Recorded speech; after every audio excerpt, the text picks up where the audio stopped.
The Real Story by Alastair Reynolds. Read by T. Morris.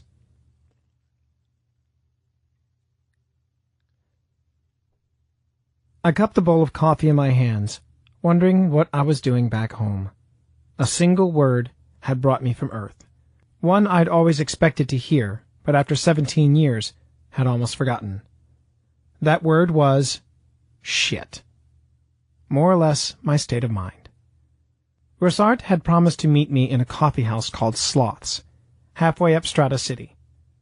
I had to fight my way to a 2-seater table by the window, wondering why that table, with easily the best view, just happened to be empty. I soon found out. Sloth's was directly under the jumping-off point for the divers, and one of them would often slam past the window. It was like being in a skyscraper after a stock market crash. "Another drink, madam?" A furry robot waiter had crossed the intestinal tangle of ceiling pipes to arrive above my table. I stood up decisively. "No thanks. I'm leaving. And if a man asks for me, for Carrie Clay, you can tell him to take a piss in a sandstorm." "Well now, that wouldn't actually be very nice, would it?" The man had appeared at the table like a ghost. I looked at him as he lowered himself into the other chair, and then I sighed, shaking my head. Christ, you could have at least made an effort to look like Grosart, even if being on time was beyond you. "Sorry about that. You know what it is with us Martians and punctuality, or I'm assuming you used to." My hackles rose. What's that supposed to mean? "Well, you've been on Earth for a while, haven't you?" He snapped his fingers at the waiter, which had begun to work its way back across the ceiling. "We're like the Japanese, really. We never truly trust anyone who goes away and comes back." "2 coffees, please." I flinched as a diver zipped by. "Make that 1, I started saying, but the waiter had already left. "See? You're committed now." I gave the balding, late middle-aged man another appraisal. "You're not Jim Grosart. You're not even close. I've seen more convincing Elvis impersonators."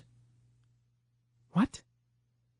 "That's what they said about Elvis when he came out of hiding, that he didn't look the way they'd been expecting." "I haven't got a clue who or what you're talking about." "Of course you haven't," he said, hurriedly apologetic. "Nor should you. It's my fault. I keep forgetting that not everyone remembers things from as far back as I do." He gestured towards my vacant chair. "Now why don't you sit down so that we can talk properly?" "Thanks, but no thanks." "And I suppose me saying shit at this point wouldn't help matters." "Sorry," I said, shaking my head. "You're going to have to do much better than that." It was the word, of course, but him knowing it was hardly startling. I wouldn't have come to Mars if someone hadn't contacted my agency with it. The problem was, that man didn't seem to be the one I'd been looking for. It all went back a long time. I'd made my name covering big stories around Earth. I was the only journalist in Vatican City during the papal reboot. But before that, I'd been a moderately respected reporter on Mars. I'd covered many stories, but the one of which I was proudest had concerned the first landing, an event that had become murkier and more myth-ridden with every passing decade. It was generally assumed that Jim Grosart and the others had died during the turmoil, but I'd shown that this wasn't necessarily the case. No body had ever been found, after all. The turmoil could just as easily had been an opportunity to vanish out of the public eye before the pressure of fame became too much. And it was worth remembering that the medical breakthrough which triggered the turmoil in the first place could have allowed anyone from that era to remain alive until now, even though the Hydra's landing had been a century ago. I'd known even then that it was a long shot, but by deliberately omitting a single fact that I'd uncovered during my investigations, I'd left the way to be contacted. "All right," he said. "Let me fill you in on some background. The first spoken word on Mars was shit. We agree on that, but not everyone knows I'd said it because I lost my footing on the next-to-last rung of the ladder." I allowed my eyebrows to register the tiniest amount of surprise. No more than that. He continued. They edited it out of the transmission without anyone noticing. There was already a 20-minute delay on messages back to Earth, so no one noticed the extra few seconds due to the censorship software.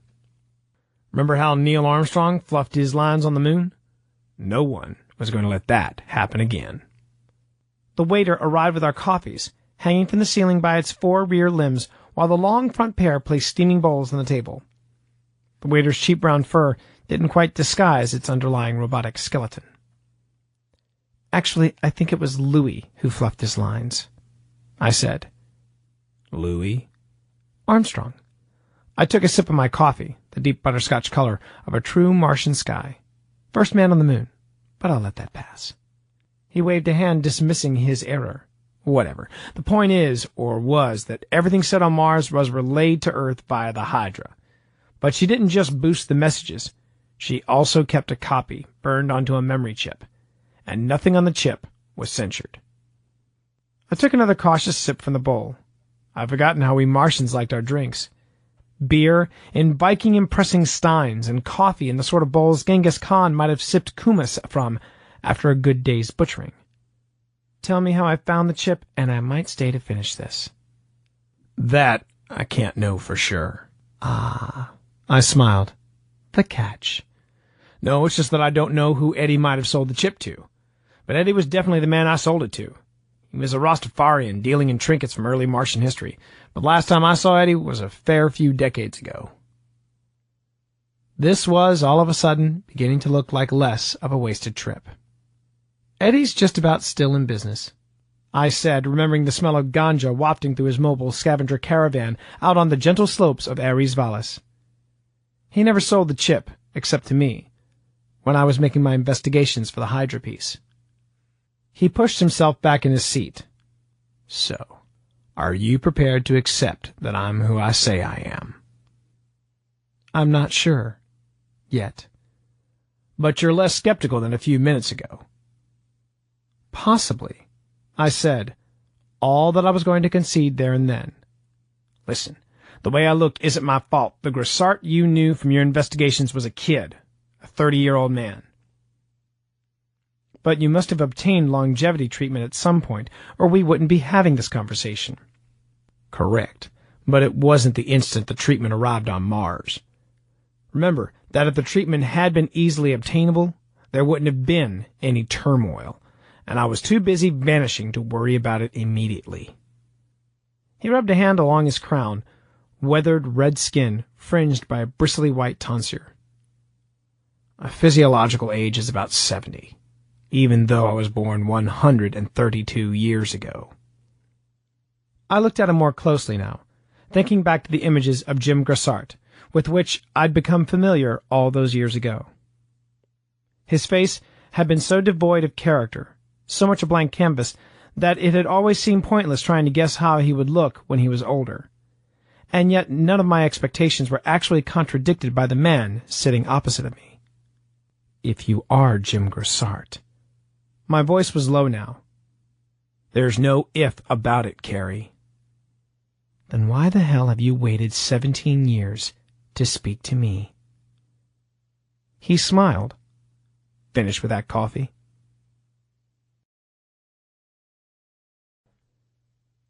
We left Sloth's and took an elevator up 16 city levels to the place where the divers were jumping off. They started the drop from a walkway that jutted out from the city side for 30 meters, tipped by a ring-shaped platform. Brightly clothed divers waited around the ring. It only had railings on the outside, and now and then one of them would step into the middle and drop. Sometimes they went down in pairs or threes, sometimes joined together. Breathing equipment and a squirrel suit were all they ever wore. No one ever carried a parachute or rocket harness. It looked a lot like suicide.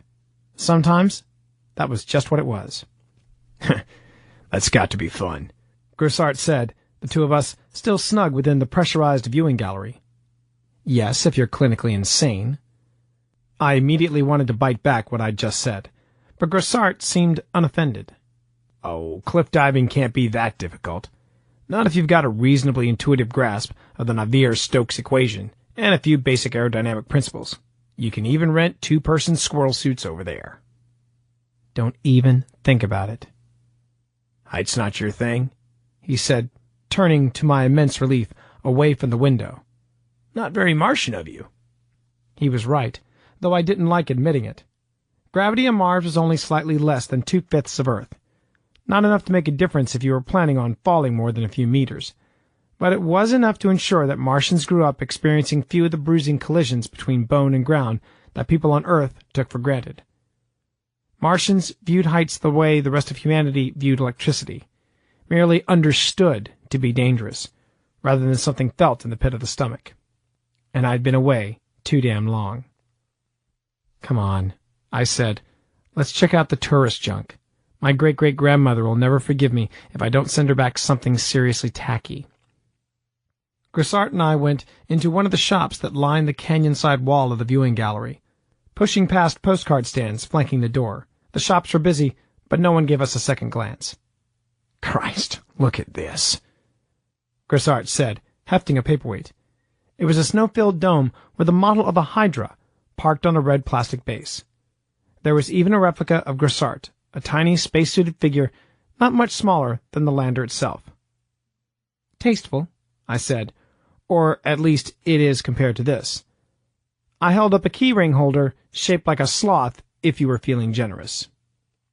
No, that's definitely the quality end of the merchandise. Look. Grissart picked up an amber stone and read from the label.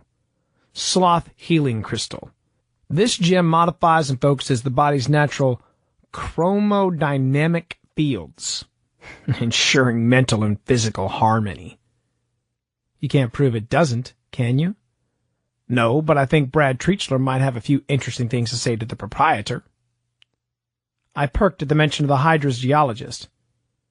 I'd like to meet Treachler as well, and Manuel de Oliveira, while we're at it. Is it possible? Of course. I mean here, today. I know what you mean, and yes, it's possible. They're here after all. And you don't mind speaking about them? Not at all. He put down the stone. Those guys kept me alive, Carrie. I'll never forget the debt I owe them. As I spoke, I rummaged through a rack of what purported to be recordings of sloth compositions, some of which were combined with whale sounds or Eskimo throat music. Having said that, seeing this must be depressing beyond words. Why, because I was the first man on Mars? He shook his head. I know how you think I should feel, like Elvis in Graceland's souvenir shop, inspecting an exquisite plastic dashboard figurine of himself. White jumpsuits and hamburger eras, of course. I looked at him blankly. But I'm not horrified, Carrie. As a matter of fact, it actually amuses me. I examined a garment displayed prominently on a shelf. My best friend went to Strata City, Mars, and all I got was this lousy t-shirt. It said on the front. I find that pretty hard to believe, Jim. Then you don't really understand me. What did you think I wanted? Reverence? No. I came to Mars to begin the process of human colonization. That's why others followed me, because I made that first difficult step. Oh, and it was difficult, believe me, but I made it all the same. I nodded. Though 17 years had passed since I'd written the piece on the landing, I remembered it all. How Jim Grissart had left Earth in a privately funded expedition, done the cheap way. Done, in fact, more cheaply than anyone else ever thought possible, with only a vague idea of how to get back from Mars afterward. His sponsors were going to send out supplies, and then more settlers, until there was a self-sustaining colony. Eventually, they send a bigger ship to take back anyone who wanted to return, but the expectation was that few people would plan on leaving for good. And that, more or less, was how it happened. Grissart's crossing had been every bit as difficult as it had been expected to be, and there had been enough cries along the way to push him to the edge of sanity, and perhaps slightly beyond. It all depended, I supposed, on what you meant by sanity. Grissart continued. You know what would worry me more? A planet that took its past too seriously. because that would mean there was something human we hadn't brought with us. What? The ineffable tendency to produce and consume tasteless tourist crap? Something like that, yes. And then he held up a crude plastic mask to his face, and suddenly I was looking at the face of a man I had hoped to meet in sloths, the young Jim Grossart. I don't think you need to worry, I said. Grossart returned the mask to a tray with hundreds of others, just as the manager of the shop started eyeing us unwelcomingly. No, I don't think I do. Now, he beamed and rubbed his hands together. You know what I'm going to suggest to you? He was looking out of the shop, back toward the jump-off point. I suppose the term was blackmail. I wanted a story, or at least some idea of why Grossart had contacted me after all these years, and he wanted to take the big dive. More than that, he wanted to do the big dive with someone else. Look, I said, if it's such a big deal, can't you just do it and I'll see you at the bottom, or back here? And what if I decided to vanish again? You'd kick yourself, wouldn't you, for letting me out of your sight? Very possibly, but at least I'd have the satisfaction of knowing I hadn't been talked into doing something monumentally stupid. We were already in line for the squirrel suits. Yes, he said, but you'd also have to live with the knowledge that, when you came to write this up, as I know you will, you won't be able to include the sequence in which you took the big dive with Captain Jim Grossart. I looked at him coldly. Bastard. But he was right. Personal fear was one thing, compromising a story another. Now there's no need for that. Just tell me you know what you're doing, all right? Of course I do. Sort of. We got our squirrel suits. The first thing you did was get the breathing and comms gear attached. Each suit had only a few minutes of air, but that was all you needed. The suits themselves were lurid, skin-tight affairs, padded and marked with glowing logos and slogans. They were so named because they had folds of elastic material sewn between the arms and legs, like the skin of a flying squirrel, enough to double your surface area during a fall. Mine was only moderately stiff across the chest and belly, but Grossart's had a 6-inch thick extra layer of frontal armor. We settled on our helmets, locked our visors down, and established that we could communicate. I'm really not pushing you into this, Grossart said. No, merely playing on the fact that I'm a mercenary bitch who will do just about anything for a story. Let's get this over with, shall we? We filtered through the airlock that led to the jumping-off stage. Strata City reached away on either side for several hundred meters. Buildings crammed as close as the wall's topology would allow. Pressurized walkways snaked between the larger structures, while elevator tubes and staircases connected the city's levels. Not far above, perched on the canyon's lip, a series of large hotel complexes thrust their neon signs against the early dusk sky. Hilton, Holiday Inn, Best Martian. Then, realizing as I did so that it was probably going to be a bad idea, I looked down. The city continued below us for several kilometers, before thinning out into an expanse of sheer, smooth canyon wall that dropped away even more sickeningly. The Valles Marianas was the deepest canyon on Mars, and now that its deepest parts were in shadow, all I could see at the bottom was a concentrated sprinkling of very tiny, distant-looking lights. I hope to God you know what you're doing, Jim. At the end of the platform, an attendant coupled us together, me riding Grossart. With my legs bound together and my arms anchored uncomfortably against my sides, I was little more than large deadweight on his back. Another attendant unplugged our air lines from the platform's outlets, so that we were breathing from the suits. Then we shuffled forward and waited our turn. I wondered what I was doing. I'd met a man in a bar who had given me some plausible answers about the first landing, but I didn't have a shred of evidence that I was really dealing with Jim Grossart. Perhaps when they peeled me off the bottom of the canyon, they'd find that the man was just a local nutcase who'd done his homework. Miss, he said when we had shuffled closer to the edge. What is it? Something you should probably know at this point. I'm not Jim Grossart. No. I'm Commander Manuel de Oliveira. And is there anyone else who you'd rather have for the big dive? I thought about what lay ahead, my stomach butterflies doing an aerobatics display by now, and decided he was probably right. De Oliveira was the Hydra's pilot, the one who had brought the tiny lander down even though half her aerobrake shielding had been ripped off by a mid-flight explosion.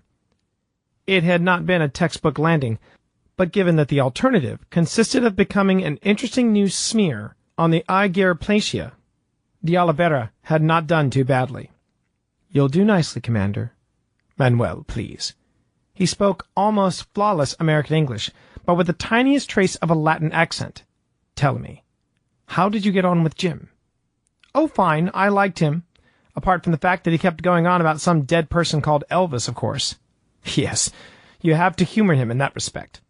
But he's not too bad, all things considered. We could have had a worse captain, I think. He glued us together. Now then, it seems to be our turn. Are you ready for this, Miss Carrie Clay?" It was strange introducing myself again, but it seemed rude not to. "Yes, I'm ready." We shuffled forward and jumped, falling through the middle of the ring-shaped platform. I looked up. Though I was attached to De Oliveira, I could still move my head, and saw the ring-shaped platform dwindling into the vertical distance. After only a couple of heartbeats, we flashed past the level of sloths, and then we were falling still faster.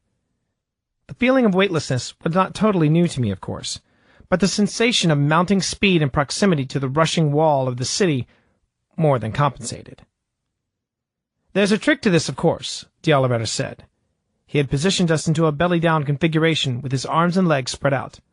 "A lot of people haven't gotten the nerve to keep this close to the side of the city." "No shit. But it's a big mistake not to," De Oliveira said.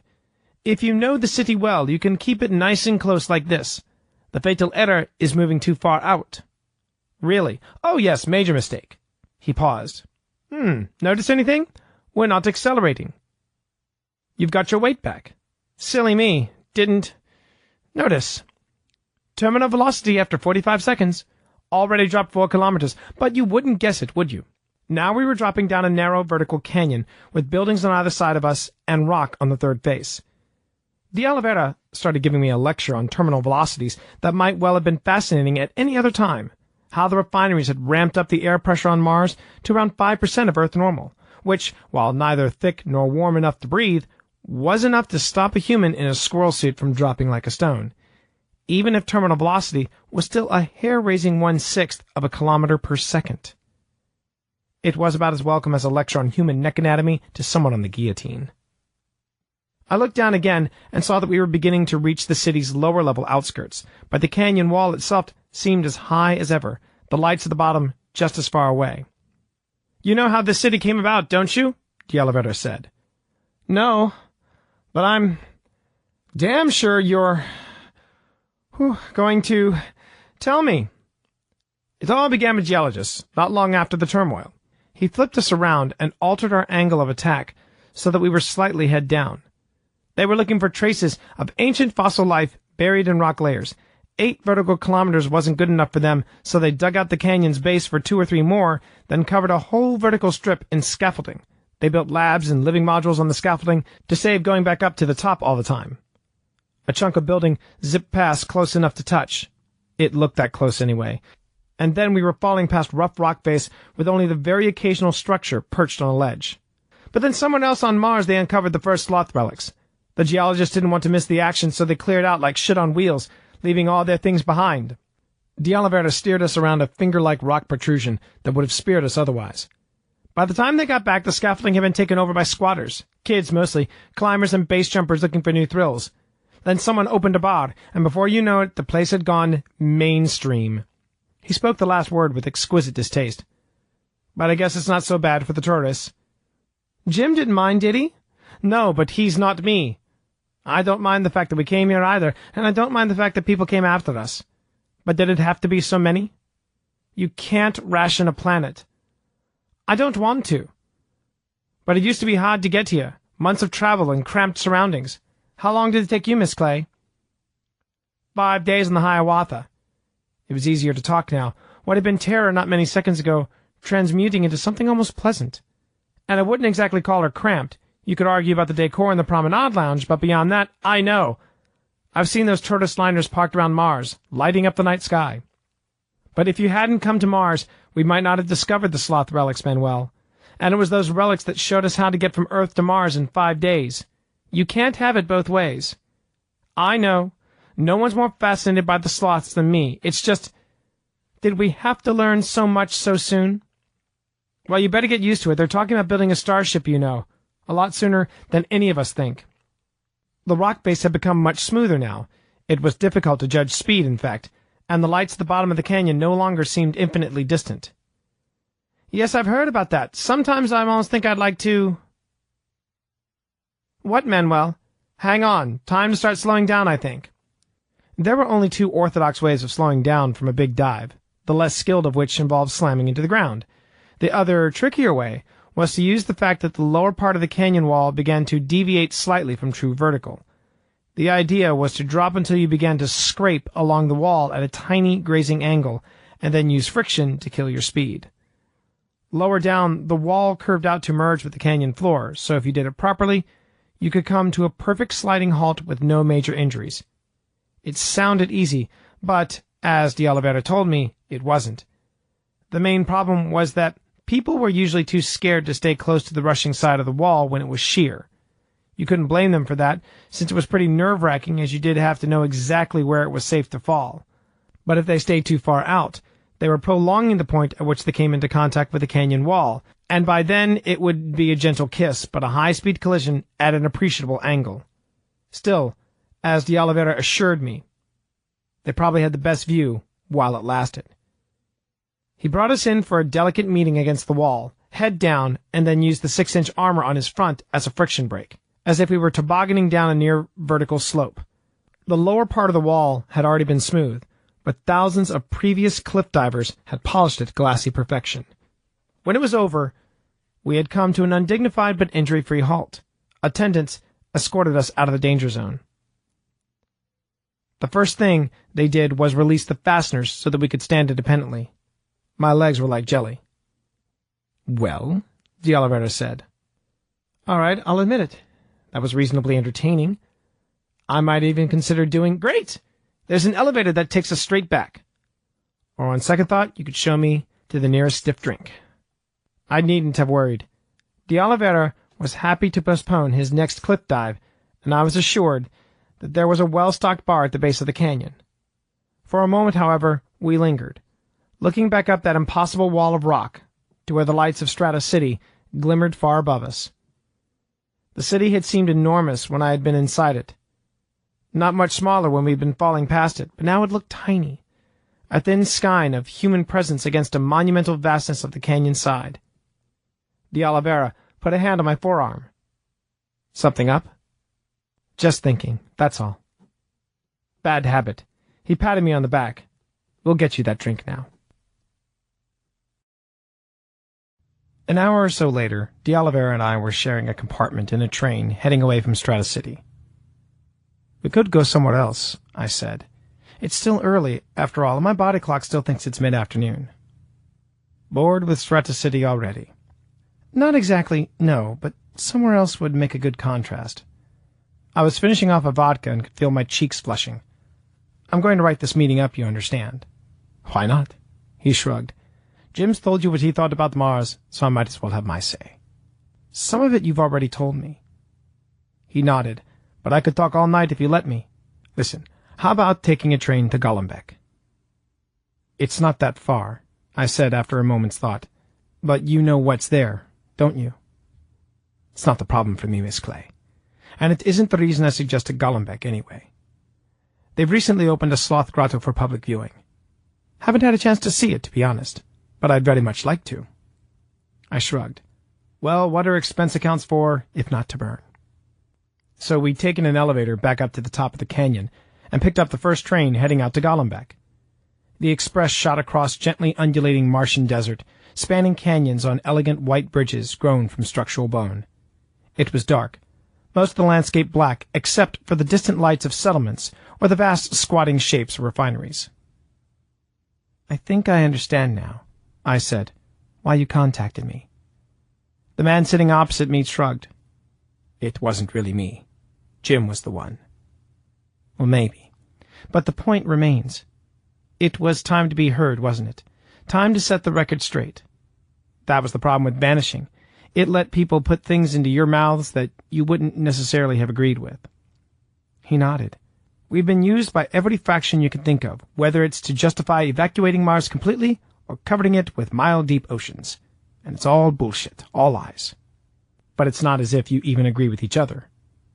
No, but... He paused. We might not agree, but at least this is the truth, what we really think, not something invented to suit someone else's agenda. At least it's the real story. And if the real story isn't exactly neat and tidy, it's still true.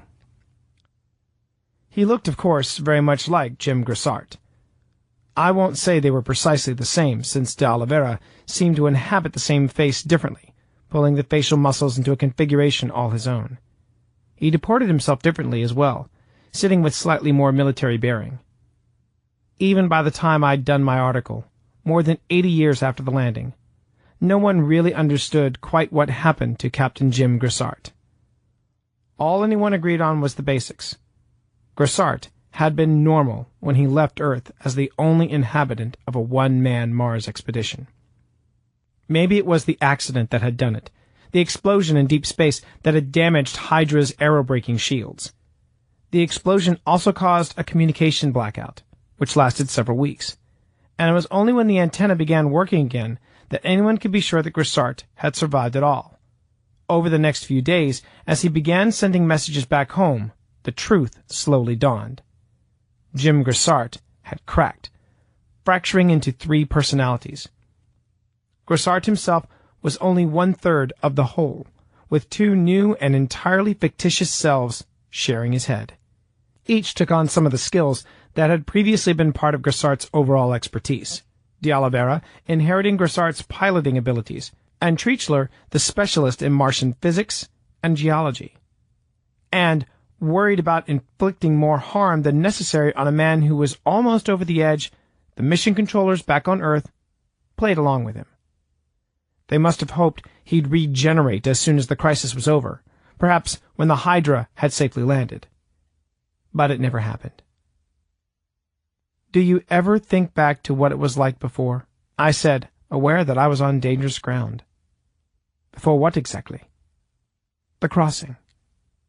He shook his head. I'm not really one to dwell on the past, I'm afraid.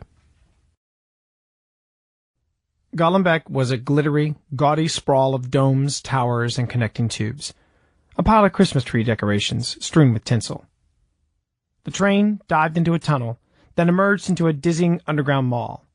We got off, spent a lazy hour wandering the shopping galleries before stopping for a drink in a theme bar called Sojourners. The floor was covered in fake dust, and the hideously overpriced drinks arrived on little flat-topped 6-wheeled rovers that kept breaking down. I ended up paying, just as I paid for the train tickets, but I didn't mind. De Oliveira, or Grissart, or whoever it was best to think of him as, obviously didn't have much money to throw around. He must have been nearly invisible as far as the Martian economy was concerned. It was true what you said earlier on, wasn't it? I said while we rode a tram toward the Sloth Grotto. About no one being more fascinated by the aliens than you were. Yes, even if the others sometimes called me a mystical fool. To Jim, they're just dead aliens, a useful source of new technologies, but nothing more than that. Me, I think there's something deeper. That we were meant to find them, meant to come this far and then continue the search, even if that means some of us leaving Mars altogether. He smiled. Maybe I've just listened to too much of their music while doing the big dive. And what does Brad Treachler think about them? He was silent for a few moments. Brad doesn't feel the same way I do. To what extent? To the extent of wondering whether the relics are a poisoned chalice, the extent of wondering whether we should have come to Mars at all. That's an extreme viewpoint from someone who risked his life coming here. I know, and not one I share, I hasten to add. I made an effort to lighten the mood. I'm glad. If you hadn't come to Mars, there had been no big dive, and I'd have had to find another way of having the living shits scared out of me. Yes, it does tend to do that the first time, doesn't it? And the second? It's generally worse. The third time, though, I don't think there will be a third time, Manuel. Not even for the vodka? Not even. By then, we had arrived at the grotto, a real one that had been laboriously dismantled and relocated from elsewhere on Mars. Apparently, the original site was right under one of the aqueducts and would have been flooded in a few years, as soon as they tapped the polar ice. Inside, it all felt strangely overfamiliar. I kept having to remind myself that these were real sloth rooms, real sloth artifacts, and real wall frescoes. That the sloths had actually inhabited this grotto. Part of my brain, nonetheless, still insisted that this place was just a better-than-average museum mock-up or an upmarket but still slightly kitsch-themed style restaurant. Sloths with better decor. But they'd really been here. Unlike any mock-up I'd been in, for instance, there was really no floor. Floor was a concept the sloths had never gotten their furry heads around, the walls merging like an inverted cave roof. Supposedly, they evolved on a densely forested planet, where gruesome predators used to live on the ground. The sloths must have come down at some point. They hadn't evolved an advanced civilization by wiping their bottoms on leaves all day. But that dislike of the ground must have remained with them. Just as we humans still like to shut out the dark, the sloths like to get off the ground and just hang around. It was all very interesting. I would have been happy to spend hours there, but not all in one go. After 2 hours of showing scholarly fascination in every exhibit, I had enough six-limbed furry aliens to last me a fortnight. We met up in the souvenir shop attached to the grotto. I bought a t-shirt with a tasteful sloth motif on it, very discreet, with the words Sloth Grotto Golombek Mars in writing that had been made to look slightly like sloth script if you were not an expert in xenolinguistics. Well, I said, beginning to feel just the tiniest bit tired. That was fun. What next? The lander's not far from here, he said. We could check it out, if you like. I should have talked him out of it. It was all very well, de Oliveira and the others, talking as if they were distinct individuals, but the tiny single-seat lander would be in screaming contradiction to that. Something was surely bound to happen, but I'd hardly be able to write up my story without dealing with the lander issue. More than that, de Oliveira seemed willing to go along with it. It was another tram ride to the outskirts of Golombek. The city was the first port of call for people coming down from space, so it was teeming at all hours with red-eyed newcomers. Most of the shops, bars, and restaurants stayed open around the clock, and that also went for the major tourist attractions. Of these, the Hydra was easily the oldest. There had been a time, long before I was born, when you actually had to take a tour from Golombek to the landing site, but that wasn't the case now. The mountain had come to Muhammad, the city's outskirts surrounding the ship in a pincer movement. Enclosing a square half-kilometer of Martian surface, the lander was in the middle, a tiny, lopsided silver cone, looking slightly less impressive than the one in the paperweight Jim had shown me. I looked at the other visitors and observed the way they couldn't quite hide their disappointment. I couldn't blame them. I remembered the way I first felt on seeing Hydra. Is that all there is? But I was older now, and I didn't feel the same way. Yes, it was tiny. Yes, it looked barely capable of surviving the next dust storm. But that was the point. If the lander had been more impressive, Jim Grissart's achievement would have been half the thing it was. Fancy taking a closer look? I said eventually. For old time's sake, why not? I should have realized then, of course.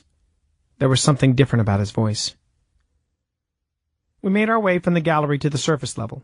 People were waiting to board robot buses that followed a pre-programmed track around the landing site. Exactly the way I'd done as a child. We don't need to do it like that, he said. You can rent a spacesuit and walk out there if you like. All the way to the lander? No, they don't allow that. But you can still get a lot closer than with the buses. I looked out into the arena and saw that there were 3 people wandering around in sand-colored suits. One was taking photos of the other 2 standing in front of the lander, obviously trying to frame the picture so that the backdrop didn't include any parts of the city. My companion was right. The people in suits were nearer to the ship than the buses allowed, but they were still 40 or 50 meters from the lander, and they didn't seem inclined to get any closer. Most of the tourists couldn't be bothered with the hassle of renting suits, so it didn't take long to get outfitted.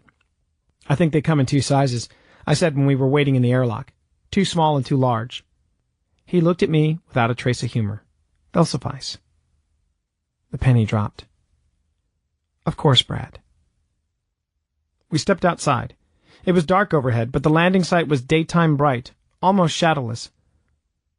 The lander stood 200 meters from us, surrounded by a collection of equipment modules, surface rovers, scientific instruments, and survival packages. It looked like a weather-worn Celtic obelisk, encircled by a collection of marginally less sacred stones. Well, Brad, I said, I've heard a lot about you. I know what you've heard. You do. We started walking across the rust-colored ground. I know what Grossart and de Oliveira say about me. Don't you worry.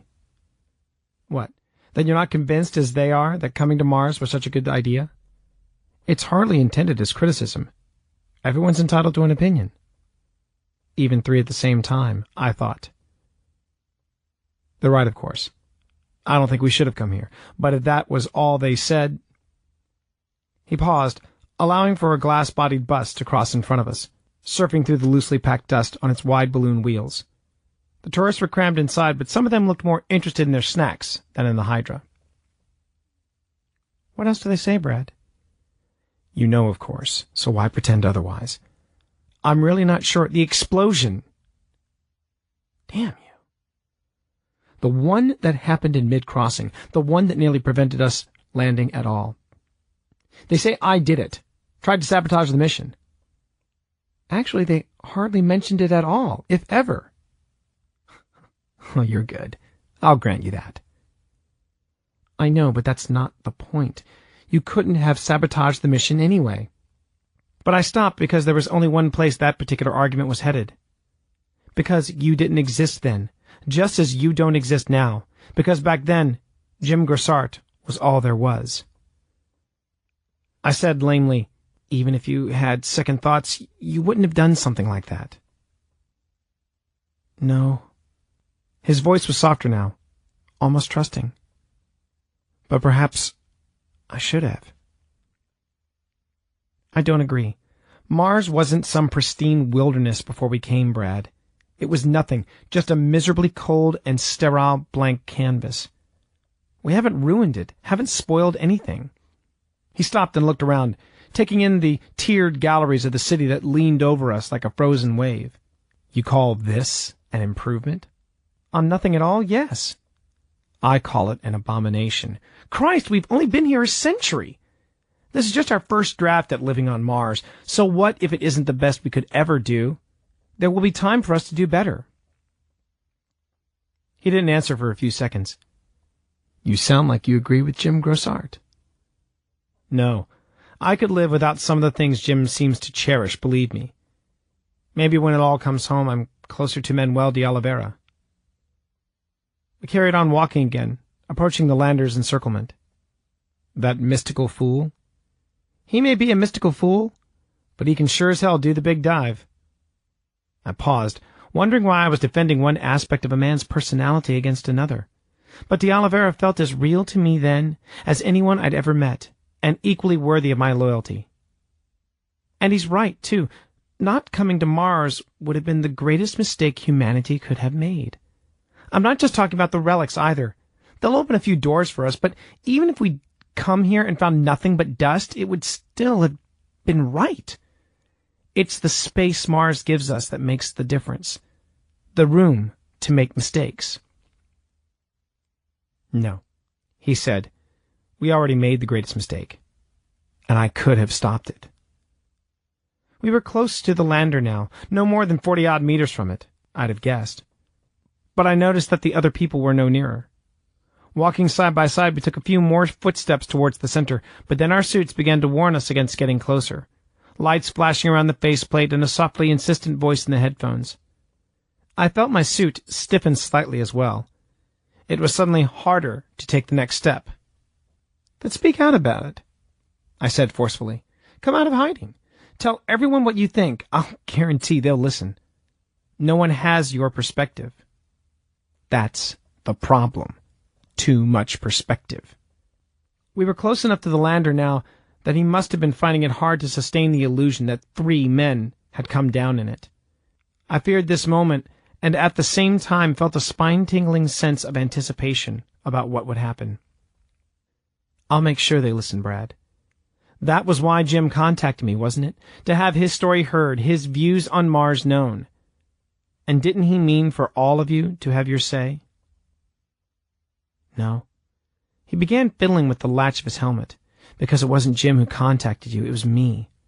Jim Grosart isn't real, don't you understand? There was only ever me.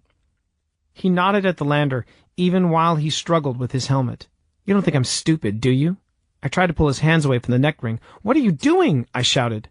What I always planned to do. What it took me 17 years to summon up the courage to do. I don't understand. Words won't make a difference now. Mars needs something stronger. It needs a martyr. No! I fought with him, but he was a lot stronger than me. There was no unnecessary violence in the way he pushed me away. It was done as gently as circumstances allowed. But I ended up on my back in the dust, looking up as he removed his helmet, and took a last, long inhalation of thin, cold, Martian air. He took a few steps towards the lander, his skin turning blue, his eyes frosting over, and then stumbled, one arm extended, fingers grasping toward the Hydra. Then his suit must have locked rigid, immobilizing him. He looked like a statue that had been there for years. It shouldn't have been possible, I kept telling myself. There's supposed to be safeguards that stop you doing that kind of thing in anything less than a breathable atmosphere. Rigidly adhere to rules, ensuring that equipment for hire is checked and rechecked for compliance, double and triply redundant protective systems. But I guess the suits we rented just didn't quite live up to those high ideals. He died. But that means even less now than it did once upon a time. They got him inside reasonably quickly. And though the exposure to the Martian atmosphere had done a lot of harm, and although there was extensive neural damage, all of these things could be repaired, given time and, more importantly, money. "Who's the old man, anyway?" the medics asked me, after I had arranged for my firm to pay for his medical care, no matter how long it took. That had taken some arguing, incidentally, especially after I told them there wasn't going to be a story for a while. "I don't know," I said. "He never did tell me his name, but he was interesting enough company." The tech smiled. "We ran a gene profile, but the old coot didn't show up in the records. Doesn't mean much, of course. No, a lot of people with a criminal past vanished during the turmoil." "Yeah," the medic said, already losing interest. They kept talking about him as an old man, and it wasn't until I saw his comatose body that I understood why. He did look much older than he had ever seemed in any of his three guises, as if even his semblance of middle age had been an illusion. His coma was deep, and the restorative brain surgery was performed slowly and painstakingly. I followed the process closely at first, checking up on him every week, then every month. But nothing ever happened. He never showed any signs of emerging, and all the usual techniques for kick-starting a mind back to consciousness were unsuccessful. The medics kept suggesting they'd call it a day, but so long as the funds were arriving from my firm, they didn't mind wasting their time. I checked on progress every 6 months, then perhaps once a year. And life, of course, went on. I couldn't see any dignified way of finishing the story, not while the principal player was in a coma. So it just stalled while I covered other pieces. Some of them were moderately big, and after a while there came a point where I consigned the whole Jim Grosart story to the bottom drawer, a wild goose chase that hadn't ended up anywhere. I even stopped being sure that I'd ever met him at all. After that, it was a simple matter of forgetting all about him. I don't think I've given him a moment's thought in the last 2 or 3 years.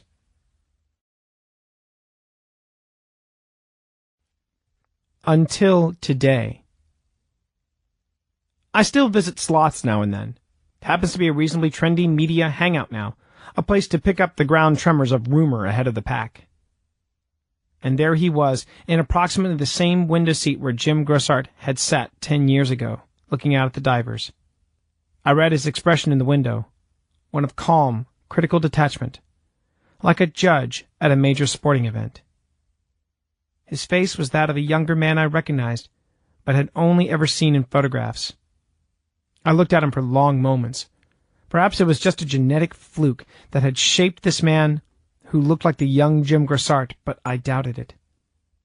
It was the way he sat, the stiff, slightly formal bearing, except that hadn't been Jim, had it?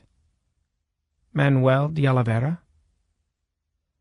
I stared for a moment too long, and somehow my eye caught his, and we found ourselves staring at each other across the room. He didn't turn around from the window, but after a few seconds he smiled and nodded. The bar was packed that night, and a crowd of drinkers surged in front of me, interrupting my line of sight. When they passed, the table was vacant. I checked with the hospital the day after. It had been at least 2 years since I'd been in touch, and I was informed that the old man had at last emerged into consciousness. There had been nothing unusual about him, they said. Nothing odd about his physiology. What happened then? I said. The funds allowed for some fairly simple rejuvenator procedures. The medic said, as if restoring youth was about as technically complex and as interesting as splinting a fracture. He hadn't left any means for me to contact him, though. It might not have been him, I know. It might never have been Jim Grosart I met. And the young man in sloths could have been anyone with the same set of blandly handsome facial genes. But there was one other thing. The old man had emerged from his coma 18 months before the meeting in the bar, and his rejuvenation had taken place not long after, which might have meant nothing except there was something different about the night I saw him. Something which was entirely consistent with him having been Manuel de Oliveira. It was the night the starship left Mars orbit. The one they've been building there for the last 5 years. The one that's going out into the galaxy to search for the sloth. The ship they named the Captain James Grosart. I'd like to think he was on his way up to her. I checked the ship's manifest, of course, and there was no one called Grosart or de Oliveira or even Treachler. But that doesn't mean it wasn't him.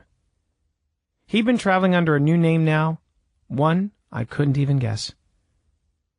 No one would know who he was, just a young man who had volunteered to join the starship's crew, a young man whose interest in the aliens might at times verge on the mystical. And, on his way up, he hadn't been able to resist one last look at the divers. Maybe I'm wrong. Maybe it was only ever my subconscious playing tricks with a stranger's face, supplying the closure my journalistic instincts demanded. But the way I see it, it almost doesn't matter, because all I was ever looking for was a way to finish their story. Now it can be told.